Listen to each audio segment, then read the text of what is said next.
Welcome to the first episode of this training.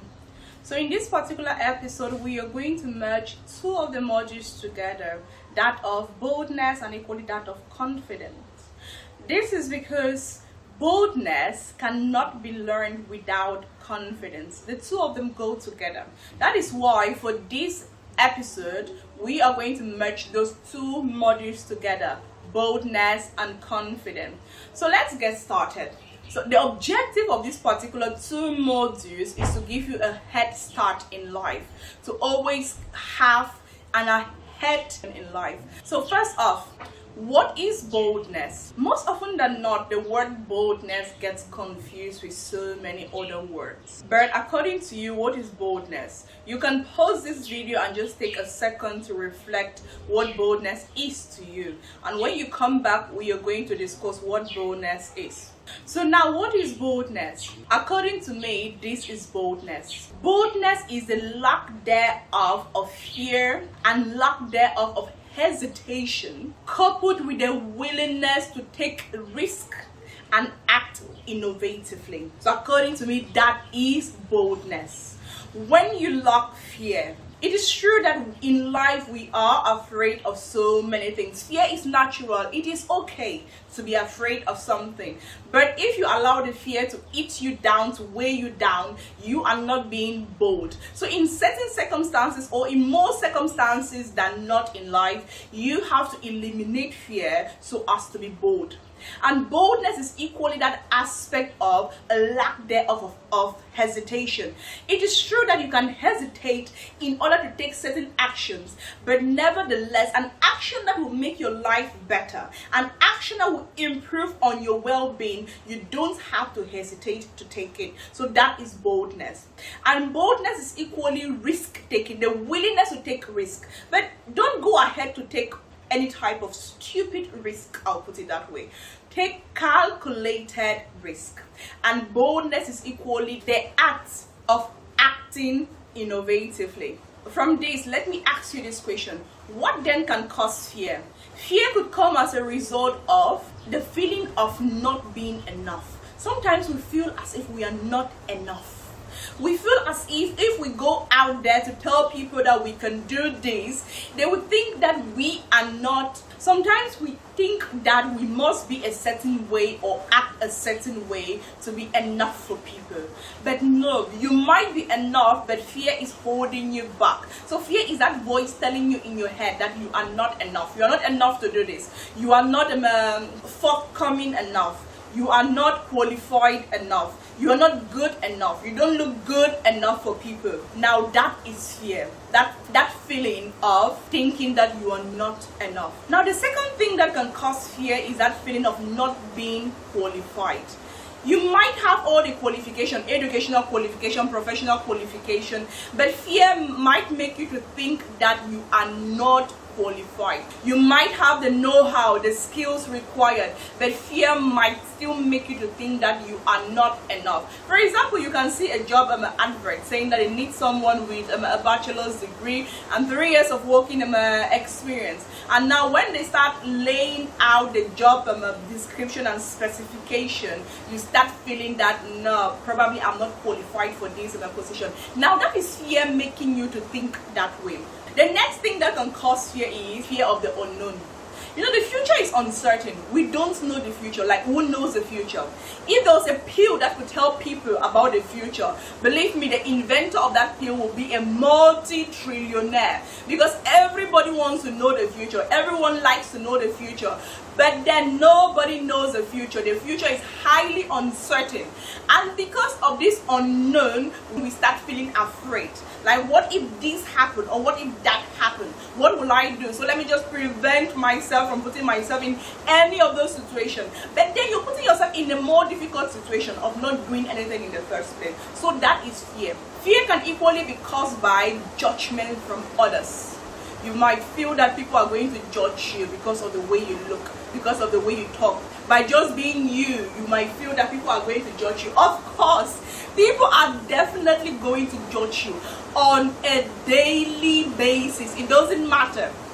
It doesn't matter even if you're God or whoever you think you are. People are going to judge you. But you have to learn how to shut these voices out so that you can eliminate fear from your mind. People will judge you. People must judge you. It is part of being human. We like to judge people. Even you judge other people.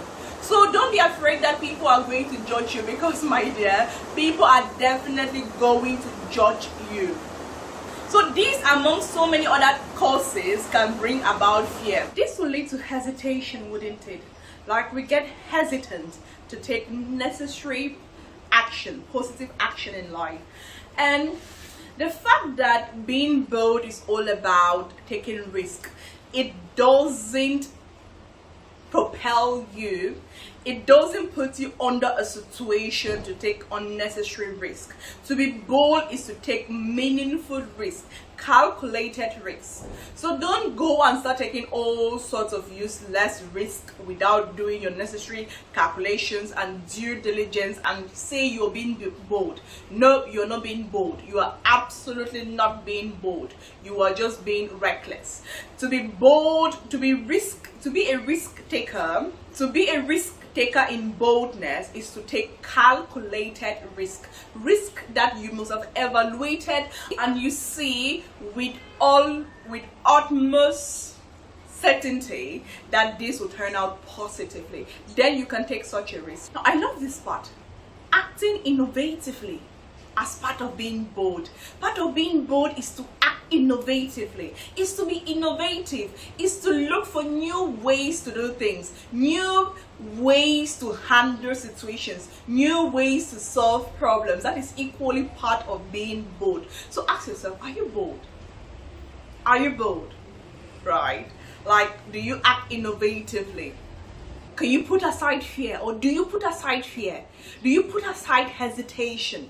Are you a risk taker? Calculated risk, mind you. And if you are all that, that means you're bold. But if you are not all that, you have to work on it. I guess that is the reason why you are taking on this training right now, to become bold. So you have to work on, one, your aspect of putting aside fear. Two, your aspect of putting aside hesitation.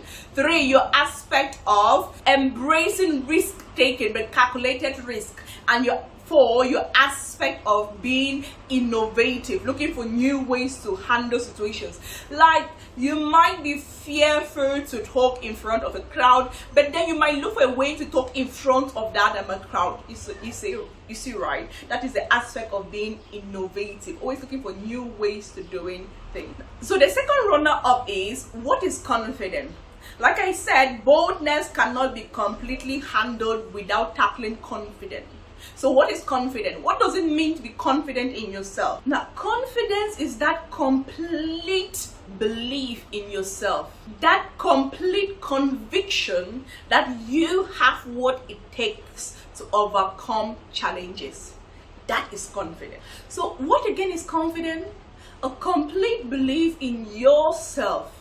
A complete conviction that you can handle, that you can overcome challenges. Now let's look at a difference between boldness and confidence. Confidence is that conviction that you can do it. You know you can do it. You know you have the ability to do it. But that doesn't necessarily mean that you are actually doing it. You're actually doing it. That you're actually undertaking the necessary actions, right? While boldness is the action. So boldness is the action-oriented part of confidence. You might have the abilities. You might know that you can do it. You might know that you have the skills to do it. But are you doing it? That is where the difference lies. So that part of actually doing it is the boldness. That is why boldness goes alongside confidence. So therein lies the similarity. These two words gives you that permission and that push towards action, right? Boldness, confidence, the two words, they both give you that permission, that push towards action. So wherever there is confidence, there is bound to be boldness. Wherever there is confidence, know that boldness is just around the corner. Because when you have confidence, your confidence will push you into boldness. So that is why boldness and confidence are always used together. So under what situation are you required to be bold and confident? Situations abound. There are so many situations in life that will require you to be bold and confident in yourself. Like when you want to give a public talk or just give a talk in a gathering of 2 to more people, you are bound to demonstrate some degree of confidence and boldness in yourself. During an interview, it could be a job interview. I think that is one of the four most important interviews in our lives. A job interview. When you go in for a job interview, you're required to be bold, you're required to be confident. There's no excuse there. Another situation that might require you to demonstrate boldness and confidence is when you're negotiating for your dream job, into that dream of a career. You need to negotiate your worth. And if you're not bold enough and confident enough to communicate your worth to people, they might not just get it. If you're not bold and confident enough to communicate your abilities to that potential employer or that potential mentor or that potential leader, you might not get ahead of it. You might not get into that dream career of yours. So you must be bold and confident. So this situation definitely requires you to be bold and confident in yourself. Now, there are many other opportunities in life that will warrant you to demonstrate boldness and confidence. You can identify as many opportunities as possible in life. You know them, I do know them, and you might be facing them on a day-to-day basis or at one point in your life. So remember this training, because if you take this training seriously and you reflect on everything that you learn, you're going to keep this training, you're going to keep what you learn from it at the back of your mind. So whenever you come across that situation that warrants you to show boldness and confidence, you will be ready. Boldness and confidence is just going to be like a second skin of yours. So we are still on boldness and confidence. How can we build boldness and confidence? We don't just have it automatically. We have to build it bit by bit. It is one block after the other. It's like when you want to construct a house, you don't just poof, you use your magic wand and then the house appears. No, it doesn't work that way. You must take your time and lay down the foundation and put the blocks bit by bit. So how can we build our boldness and confidence? Now, boldness and confidence, the number one way to start building it is self-esteem. You must work on your self-esteem, because if you have low self-esteem, there is categorically no way you can become bold and confident. So self-esteem is the number one thing you must work on. So self-esteem is how you feel about yourself. Do you have a positive feeling about yourself, or do you always think negatively about yourself? If people are thinking negatively about you, if people are saying that you are not enough, if people are saying that you're stupid, if people are saying that you're lame, you are dull, and so on and so forth, now is that what you believe about yourself? You must work on your self-esteem. You must know that you are enough. You must know that you can do it. You must know that you are fierce. And you must be able to carry yourself up. You must be able to lift up your head while walking on the street. Well, not literally. You're not just going to be walking on the street like this with your head up. No, it's just a saying, okay? You must be able to walk with your head up high, knowing that you are enough, knowing that you represent yourself. Don't you want yourself to be represented wherever you go? You must represent yourself. Your physical appearance, your mental well-being is a representation of you, because what you say and the way you act is a perfect representation of you, and all that is as a result of your own self-esteem. If you have a good upstanding self-esteem, that is what you're going to represent in front of people. But if you have a poor self-esteem, if you have a poor mental image about yourself, that is what you're going to be showing people that you are. The second thing you have to do to work on your boldness and confidence is communication skill. And I want to throw into these listening skills. It is very important that you master communication skill.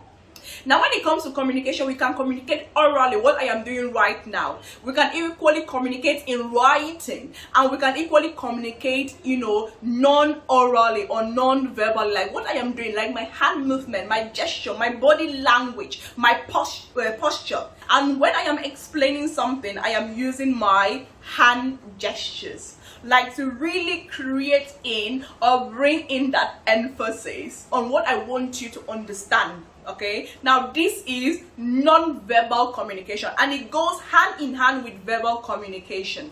So you must work on those: your verbal communication, your non-verbal communication, and your written communication. And why did I throw in listening skills to this? Because before communicating, you must listen. Before negotiating your worth during an interview or into that dream career, you must listen to what the potential employer is saying. Likewise, the potential employer must listen to what you're saying. But it is your duty to listen, because you are the one taking the training now. So this is being addressed to you. You must be able to listen. And you listen not just with your ears. You can listen with your eyes. You can listen with your emotion. You can listen with your intuition. You can listen with your body. We use all of these tools to listen. So you must listen to what the potential employer is saying and what they are not saying. What they are saying orally and what they are saying non-orally. Because when you listen, you can communicate. When you listen, you can give a feedback. So the next skill to build up your boldness and confidence is conceptual skill. Now, what is conceptual skills? Conceptual skill is simply the ability to look at the environment, to look at your environment and make a decisive decision. Like your environment is constantly changing. You must have the ability to look at it, to evaluate it, to check it out and make a decisive decision. Now, this is very important because every day we make decisions based on our strength, based on our weaknesses and what we have around us. So you must be conceptual to build up your boldness and confidence. Now, let me give you this last one, but it is in no way the least. Having people's skill. Be a people's person. Be able to talk to people wherever you find yourself, be it in the company, be it on the street, be it in the market, be it anywhere. Know how to approach people, know how to talk to people, know how to open up a communication. There is a way to start a communication that will make the person want to talk with you, and there's a way to start a communication that will just literally drive the person off. All right, so now that you've heard quite a bit about boldness and confidence, next up is an exercise that you must do. So please take this exercise very seriously. Do it, put all of your devotion into it. That way I can evaluate how far you have gone from this very first episode.